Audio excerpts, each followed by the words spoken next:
আর কিছু আমি রোগের ট্রিটমেন্ট করি। মনে করেন যে শত্রু থাকে, অনেকের দুশ্মন, অনেকের ভাই ভাই মিল নাই, অনেকের স্বামী স্ত্রী অমিল, অনেকে স্ত্রী স্বামী থেকে বিদেশে টাকা পয়সা নিয়ে স্ত্রীরা অন্য ছেলের সাথে চলে যায়। এরকমই কোনো জটিল সমস্যা থাকলে আমি চিকিৎসা করি। সুপ্রিয় দর্শক, আসসালামু আলাইকুম। দেশ ও প্রবাসে যে যেখানে আছেন আপনাদের প্রত্যেককে শুভেচ্ছা জানিয়ে শুরু করছি আজকের প্রতিবেদন। আজ আমরা কথা বলবো একজন অভিজ্ঞ জিন সাধক কবিরাজ ময়নুল ইসলামের সাথে। জানবো তার আসলে কবিরাজি বিষয় বা কবিরাজি ট্রিটমেন্ট কিভাবে চলতেছে বা কেমন আছেন, বিস্তারিত বিষয়ে কথা বলে জানার চেষ্টা করি। ভাই আসসালামু আলাইকুম। ওয়ালাইকুম আসসালাম। কেমন আছেন ভাই আপনি? ভালো আছি ইনশাল্লাহ, আপনাদের দোয়াতে অনেক ভালো আছেন?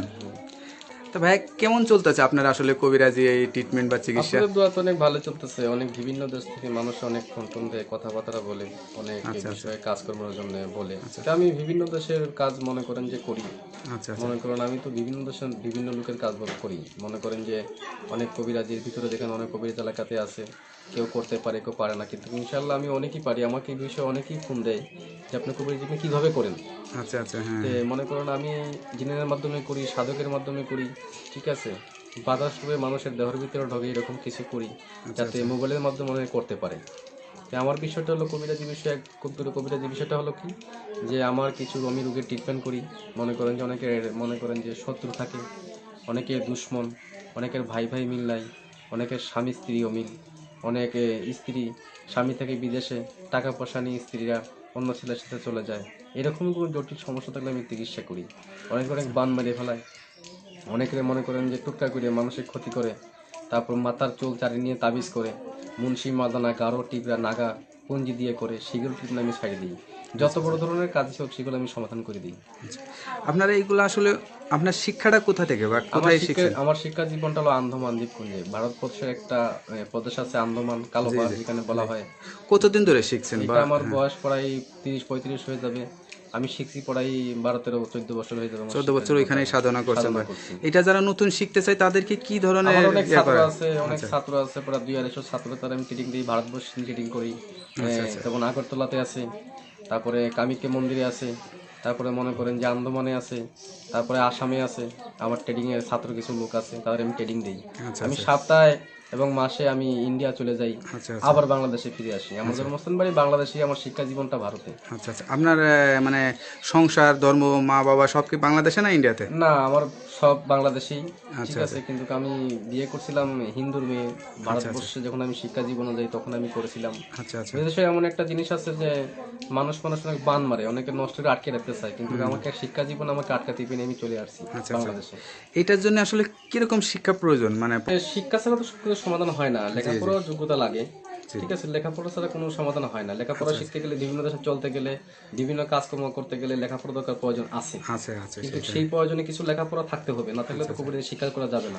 যেমন কোন গাছে কি হয়, কোন লোকের কোন ট্রিটমেন্ট করা লাগে, এই বই পুস্তকে লেখা আছে, কিতাবে লেখা আছে, সেগুলো তো জানি আপনার চিকিৎসাটা করতে হবে। আন্দাজি করলে তো সবকিছু সমাধান হবে না। আপনার কি মনে হয় কেউ যদি পড়ালেখা শিখে এই পেশায় কেউ জড়াতে চায়, তার জীবনটা আসলে কেউ সুন্দর মতো করে চলবে, নাকি আপনি চান যে এই পেশায় না আসুক? না, যদি তারা চেষ্টা করে, হ্যাঁ চেষ্টা করে যে আমি করতে পারবো, সাহসিকতা করে এবং এগোতে পারে, তারা চেষ্টা করলে করতে পারবে।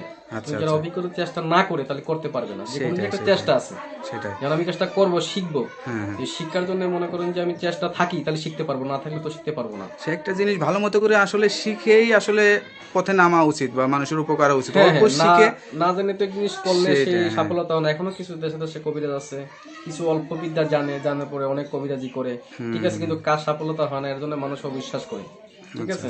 মনে করো অবিশ্বাস করে যে এই কবিরাজের হাতে কাজ হলো না, একজন হাতে মনে হয় কাজ হবে না, তখন কবিরাজের একটা বদনাম হয়ে যায়। কিন্তু শিখে সবকিছু শিখে পেশা নামতে হবে, তাহলে আপনি সবকিছু সাবধানে করতে পারবেন, সফলতা করতে পারবেন। তাহলে কোনো কিছু সফলতা করতে পারবেন না। সেটাই। এমনও কিছু শিক্ষা জীবনে এমনও কিছু কিছু জিনিস আছে, এটা আপনার ভালোভাবে জানতে হবে, শুনতে হবে, শিখতে হবে, না হলে কাজ করা যাবে না। যে আপনি এই যে অনেক দিন ধরে শিখতেছেন বা এই যে মানুষের কাজ করে আসতেছেন, অনেকে উপকৃত হয়েছে বা অনেকে আসলে মানে প্রশংসা করেছে। মনে করেন যে 10 জনের ভিতরে মনে করেন যে কাজ হইলে হয়তো একজনের মিট যেতে পারে, কিন্তু 9 জনের তো অবশ্যই কাজ হবে। সেটাই না, কাজ না হলে তো আপনি এতদিন ধরে করেও আসতেন না, বা এটা তো আসলে নিজের সংসার, তো এটার উপরে তো আপনি এখন নির্ভর করে আসলে সেটাই। আর সবকিছু মিলে তো স্ত্রী সন্তান নিয়ে ভালোই আছেন। ইনশাআল্লাহ ভালো আছি। তো মনে করেন যে বিভিন্ন কাজ কর্ম, বড় বড় ধরনের কাজ এরকম কিছু থাকলে থাকলে আমাকে বলতে পারেন, আমি মোবাইলের মাধ্যমে সাধনা করতে পারি, মোবাইলের মাধ্যমে কাজ করতে পারি, অথবা বাড়িতেও আসলে কাজ করতে পারি। তা